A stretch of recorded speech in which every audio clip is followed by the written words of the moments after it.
എല്ലാ കൂട്ടുകാർക്കും നമ്മുടെ പുതിയ വീഡിയോയിലേക്ക് സ്വാഗതം. ഇന്നത്തെ നമ്മുടെ വീഡിയോ പെസഹാപ്പമാണ്.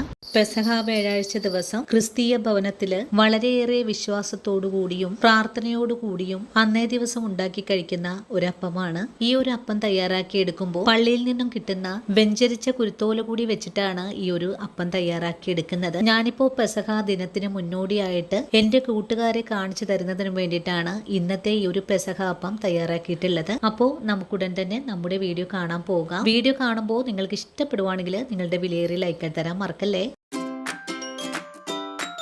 ഇനി നമുക്ക് പെസഹ അപ്പം തയ്യാറാക്കാൻ തുടങ്ങാം. അതിനായിട്ട് ആദ്യമേ തന്നെ നമുക്ക് 1 കപ്പ് ഉഴുന്ന് ഒന്ന് വറുത്തെടുക്കണം. ഉഴുന്ന് നമുക്ക് ചൂടായ പാനിലേക്ക് ചേർത്ത് ഒന്ന് വറുത്തെടുക്കാം. പെസഹ അപ്പത്തിനുള്ള 2 കപ്പ് പച്ചരി ഞാൻ നേരത്തെ തന്നെ വെള്ളത്തിൽ കുതിർത്തി വെച്ചിട്ടുള്ളതാണ്. ഇനി നമുക്ക് ഉഴുന്ന് ഒന്ന് വറുത്തതിന് ശേഷം നല്ലതുപോലെ കഴുകിയിട്ട് 1 മണിക്കൂർ നേരം ഉഴുന്നും ഒന്ന് കുതിർത്താൻ വെച്ചു കൊടുക്കണം. ഉഴുന്ന് നന്നായിട്ടൊന്ന് ചൂടായി വരട്ടെ. നിങ്ങൾ കഴുകി വെയിലത്തിട്ട് ഉണക്കിയെടുത്തിട്ടുള്ള ഉഴുന്നാണെങ്കിൽ ഇതൊന്ന് വറുത്തതിന് ശേഷം ഒന്ന് കുതിർത്തി വെച്ചാൽ മതിയാകും കേട്ടോ. എന്നിട്ട് നമ്മൾ അരച്ചെടുക്കുന്ന സമയത്ത് നിങ്ങൾക്ക് വളരെ എളുപ്പത്തിൽ തന്നെ പെസഹാപ്പം തയ്യാറാക്കാൻ സാധിക്കും. പെസഹാപ്പം തയ്യാറാക്കി എടുക്കാനായിട്ട് ഇപ്പോൾ പച്ചരി അരച്ചെടുത്തില്ലെങ്കിലും കുഴപ്പമില്ല, നമുക്ക് അരിപ്പൊടി വെച്ചിട്ടും തയ്യാറാക്കാൻ പറ്റുന്നതാണ്. അപ്പോൾ നമ്മൾ ഈ ഉഴുന്ന് പൊടിച്ചെടുത്ത് അരച്ചതിന് ശേഷം അതിലേക്ക് അരിപ്പൊടി കൂടെ ചേർത്തൊന്ന് മിക്സ് ചെയ്തെടുത്താൽ മതിയാകും. അങ്ങനെ നമ്മുടെ ഉഴുന്നിപ്പോ ഒന്ന് കളറൊക്കെ മാറി വന്നിട്ടുണ്ട്. ഈ ഒരു പാകമായാൽ പിന്നെ നമുക്ക് ഫ്ലെയിം അങ്ങ് ഓഫ് ചെയ്ത് കൊടുക്കാം. അതിനുശേഷം നമുക്കിത് നല്ലതുപോലെ ഒന്ന് കഴുകിയിട്ട് ഒന്ന് കുതിർത്താനായിട്ട് വെച്ചു കൊടുക്കാം. 1 മണിക്കൂർ കൊണ്ട് തന്നെ ഉഴുന്ന് നല്ലതായിട്ട് തന്നെ കുതിർന്ന് കിട്ടും. ഉഴുന്നിപ്പോ ഇതുപോലെയുള്ള ഒരു കളറിലേക്കാണ് ആയി വന്നിട്ടുള്ളത്. ഇനി നമുക്കിതൊന്ന് കഴുകിയെടുത്തിട്ട് വെള്ളത്തിൽ കുതിർത്താൻ വെച്ചു കൊടുക്കാം. അങ്ങനെ ഉഴുന്ന് കഴുകി ഞാനിവിടെ വെള്ളത്തിൽ കുതിർത്താൻ വെച്ചിട്ടുണ്ട്. അങ്ങനെ ഒരു 2 മണിക്കൂറൊക്കെ കൊണ്ട് തന്നെ നമ്മുടെ ഉഴുന്ന് ഇവിടെ കുതിർന്ന് വന്നിട്ടുണ്ട്. ഇനി നമുക്കിതൊരു മിക്സിയുടെ ജാറിലേക്ക് മാറ്റിയിട്ട് ഒന്ന് അരച്ചെടുക്കാം. ഞാനിന്ന് 1/2 കിലോ അരിക്ക് 1 കപ്പ് അളവിലാണ് ഉഴുന്ന് എടുത്തിട്ടുള്ളത്. നിങ്ങൾക്ക് ഇപ്പോൾ ഇത്രയും ഉഴുന്ന് ചേർക്കാൻ താല്പര്യമില്ലെങ്കിൽ ഒരു 1/2 കപ്പോളം എടുത്താൽ മതിയാകും. അങ്ങനെ കുതിർത്തിയ ഉഴുന്ന് ഞാനൊരു മിക്സിയുടെ ജാറിലേക്ക് മാറ്റുവാണ്. ഉഴുന്ന് ജാറിലേക്ക് മാറ്റിക്കഴിഞ്ഞാൽ ഉഴുന്ന് കുതിർത്തിയ വെള്ളമാണ് ഒഴിച്ചു കൊടുത്തിട്ടുള്ളത്. ഇനി ഉഴുന്നിലേക്ക് 1/4 ടീസ്പൂൺ അളവിൽ നല്ല ജീരകം ചേർക്കാം, 3 അല്ലി വെളുത്തുള്ളി ചേർക്കാം, 3 കൊച്ചുള്ളി. ഇനി നമുക്കിതൊന്ന് അരച്ചെടുത്തിട്ട് വരാം. ഉഴുന്ന് ഇവിടെ അരച്ചെടുത്തിട്ടുണ്ട്. ഇനി നമുക്കിതൊരു പാത്രത്തിലേക്ക് മാറ്റാം. ഇനി നമുക്ക് ഒരു നാളികേരം തിരുമ്മിയത് ആവശ്യമായിട്ടുണ്ട്. ഇതിൽ നിന്നും പകുതിയോളം നമുക്ക് പെസഹ പാല് തയ്യാറാക്കി എടുക്കാനായിട്ടും പകുതിയോളം പെസഹ അപ്പത്തിലേക്ക് ചേർക്കാനുമാണ് എടുത്തിട്ടുള്ളത്. ഇനി പകുതി നാളികേരം തിരുമ്മിയത് ഒരു മിക്സിയുടെ ജാറിലേക്ക് മാറ്റാം. ഇനി നമുക്കിതൊന്ന് കറക്കി എടുത്തിട്ട് വരാം. നാളികേരം ഞാൻ ഒരുപാടൊന്നും അരച്ചെടുത്തിട്ടില്ല, ചതച്ചു മാത്രമാണ് എടുത്തിട്ടുള്ളത്.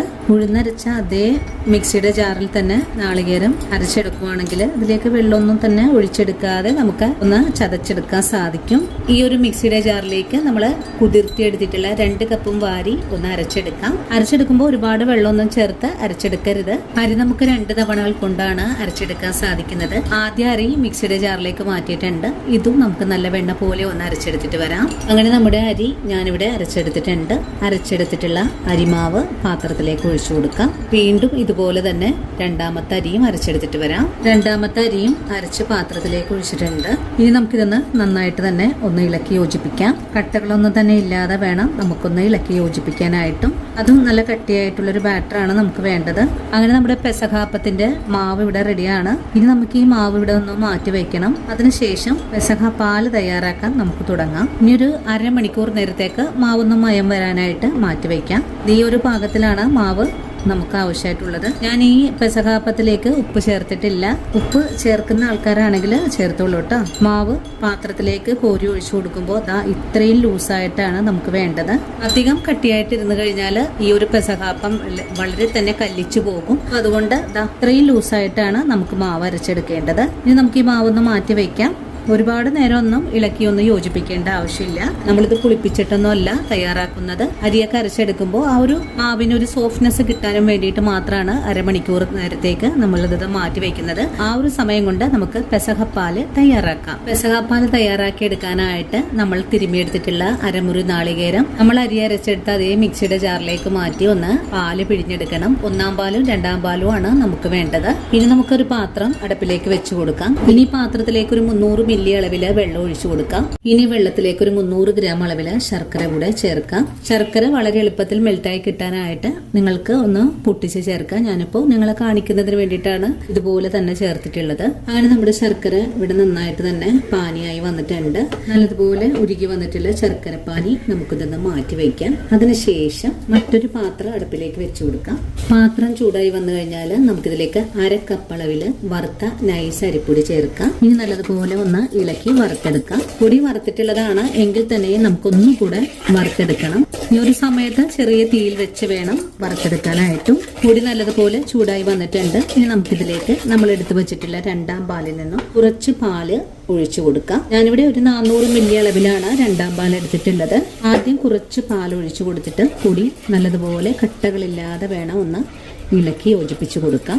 കട്ടകളെല്ലാം നല്ലതുപോലെ ഇളക്കി യോജിപ്പിക്കുന്നതിന് വേണ്ടിയിട്ടാണ് നമ്മളിപ്പോൾ കുറച്ച് പാൽ ഒഴിച്ചു കൊടുത്തിട്ടുള്ളത്. ഈ ഒരു സമയത്തെല്ലാം ചെറിയ തീയിൽ വെച്ച് വേണം ഒന്ന് യോജിപ്പിച്ചെടുക്കാനായിട്ട്. അങ്ങനെ എല്ലാ പൊടിയും ചേർത്ത് നല്ലതുപോലെ ഒന്ന് കട്ടകളില്ലാതെ ഒന്ന് കുറുക്കിയെടുത്തിട്ടുണ്ട്. ഇനി ഇതിലേക്ക് നമുക്ക് ബാക്കിയുള്ള കുറച്ച് 2ാം പാൽ കൂടെ ഒഴിച്ചു കൊടുക്കാം. വീണ്ടും ഒന്നുകൂടെ എല്ലാം ഉടച്ചൊന്ന് തിളപ്പിച്ചെടുക്കാം. കട്ടകളെല്ലാം ഉടഞ്ഞു വന്നിട്ടുണ്ട്. ഇനി നമുക്കിതിലേക്ക് നമ്മളെടുത്ത് ഉരുക്കി വെച്ചിട്ടുള്ള ശർക്കര പാനി ഒഴിച്ചു കൊടുക്കാം. ശർക്കര പാനി ഒഴിച്ചു കൊടുക്കുമ്പോൾ ഒരു അരിപ്പയിലൂടെ അരിച്ച് വേണം ഒഴിച്ചു കൊടുക്കാനായിട്ട്. അല്ലെങ്കിൽ ഇതില് കല്ലും മണ്ണൊക്കെ ഉണ്ടാകും. നിങ്ങളുടെ കൈവശം ഇനിയിപ്പോൾ ശർക്കര പൊടിയാണ് ഉള്ളതെങ്കിൽ അതെടുത്താലും മതിയാകും. ഇനിയിപ്പോൾ ഈ ഒരു പാലും കൂടെ ചേർത്ത് ഇതെല്ലാം നല്ലതുപോലെ ഇളക്കി ഒന്ന് തിളപ്പിച്ചെടുക്കാം. നമുക്ക് ഈ പെസഹ പാല് അല്പം ലൂസായിട്ടാണ് വേണ്ടത്. പാല് ഒന്ന് ചൂടാറി വരുമ്പോഴേക്കും നല്ല കട്ടിയായിട്ട് വരും. അതുകൊണ്ട് അല്പം നീട്ടിയാണ് നമുക്കിത് തയ്യാറാക്കി എടുക്കേണ്ടതും. ഇപ്പോൾ ദാ ഇത്രയും ലൂസായിട്ടാണ് ഇരിക്കുന്നത്. ഒന്നുകൂടെ തിളച്ചൊന്ന് കുറുകി വരട്ടെ. അങ്ങനെ നമ്മുടെ പെസഹ പാല് ഇവിടെ നല്ലതുപോലെ കുറുകി കട്ടിയായി വന്നിട്ടുണ്ട്. ഇതുപോലൊരു പാകമായാൽ പിന്നെ നമുക്കിതിലേക്ക് 1ാം പാല് കൂടെ ചേർക്കണം. പൊടിയുടെ ആ ഒരു പച്ച ചുവയ്ക്ക് നല്ലതുപോലെ ഒന്ന് മാറി വരുമ്പോഴാണ് നമുക്ക് 1ാം പാല് ചേർക്കേണ്ടത്. അതുപോലെ നമ്മൾ ഇത് ചെയ്തെടുക്കുമ്പോൾ അടി ചേർത്ത് നല്ല പോലെ ഇളക്കി കൊടുക്കണം. അല്ലെങ്കിൽ അടിയിൽ പിടിക്കാനൊക്കെ സാധ്യത വളരെ കൂടുതലാണ്. അങ്ങനെ നല്ല ബബിൾസ് ആയിട്ടൊക്കെ ഒന്ന് തിളച്ചു തുടങ്ങിയിട്ടുണ്ട്. ഇനി ഫ്ലെയിം കുറച്ച് വെച്ച് കൊടുത്ത് നമുക്കിതിലേക്ക് 1ാം പാല് ഒഴിച്ചു കൊടുക്കാം. 250 ml അളവുള്ള കപ്പിൽ 1 കപ്പ് 1ാം പാലാണ് ഒഴിച്ചു കൊടുക്കുന്നത്. 1ാം പാലും കൂടെ ഒഴിച്ചു കഴിഞ്ഞാൽ ഇനി തിളപ്പിച്ചെടുക്കേണ്ട ആവശ്യമില്ല. അതുപോലെ ഒന്ന് പെട്ടെന്ന് ഇളക്കി യോജിപ്പിച്ച് കൊടുത്താൽ മാത്രം മതിയാകും.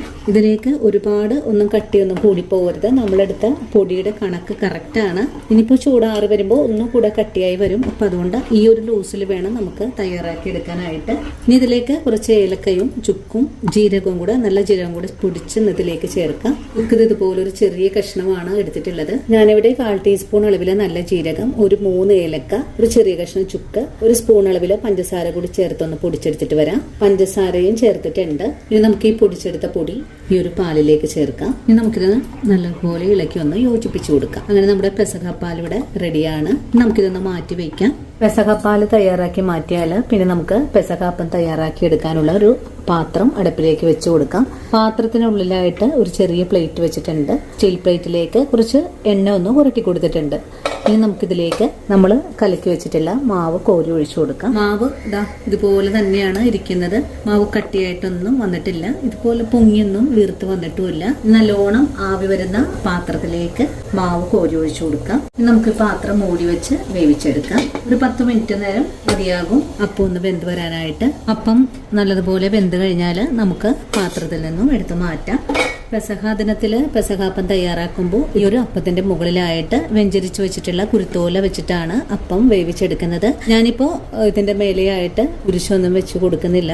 ആദ്യം അപ്പം എടുത്ത് മാറ്റി കഴിഞ്ഞാൽ രണ്ടാമത് നമുക്ക് ഇതുപോലെ തന്നെ വേവിച്ചെടുക്കാം. ഇതുപോലെ തന്നെ നമുക്ക് എല്ലാം അപ്പവും വേവിച്ച് മാറ്റാം. ഇനി നമുക്ക് ഈ പെസഹാപ്പം പാത്രത്തിൽ നിന്നും ഒന്ന് ഇളക്കിയെടുക്കാം. അങ്ങനെ നമ്മുടെ ഇൻട്രിയപ്പം അഥവാ പെസഹാപ്പം ഇവിടെ റെഡി ആയിട്ടുണ്ട്. ഇനി നമുക്ക് ചെറിയ ചെറിയ പീസുകളായിട്ട് മുറിച്ചൊന്ന് ചെയ്തെടുക്കാം. അപ്പോൾ ഇന്നത്തെ നമ്മുടെ വീഡിയോ ഇത്രയേ ഉള്ളൂ കൂട്ടുകാരെ. ഈ ഒരു വീഡിയോയും കണ്ടിട്ട് ഇതുവരെയും പെസഹാപ്പം തയ്യാറാക്കാം അറിയില്ലാത്ത കൂട്ടുകാർ ഇതുപോലെ ഒന്ന് തയ്യാറാക്കി നോക്കണേ. തയ്യാറാക്കി നോക്കുമ്പോൾ നിങ്ങൾക്ക് ഈ ഒരു അപ്പം പെർഫെക്റ്റ് ആയിട്ട് ഉണ്ടാക്കിയെടുക്കാൻ സാധിക്കുവാണെങ്കിൽ തീർച്ചയായിട്ടും ചേച്ചിയെ ഒന്ന് സപ്പോർട്ട് ചെയ്യാൻ മറക്കരുത്. അതുപോലെ വീഡിയോ കുറിച്ചുള്ള അഭിപ്രായങ്ങൾ കമന്റ്സ് ആയിട്ട് അറിയിക്കാനും മറക്കരുത്. ഇനിയിപ്പോൾ ആദ്യമായിട്ട് നമ്മുടെ വീഡിയോസ് കാണുന്ന കൂട്ടുകാർ ആരെങ്കിലും ഉണ്ടെങ്കിൽ നമ്മുടെ പേജ് ഒന്ന് ഫോളോ ചെയ്ത് നമ്മുടെ ഫാമിലിയിലെ മെമ്പറാകാനും മറക്കരുത്. അപ്പോൾ ഇനി നല്ലൊരു വീഡിയോ ആയിട്ട് നാളെ കാണാം. അതുവരെയും ഒത്തിരി സ്നേഹത്തോടെ വീണ്ടും കാണാം.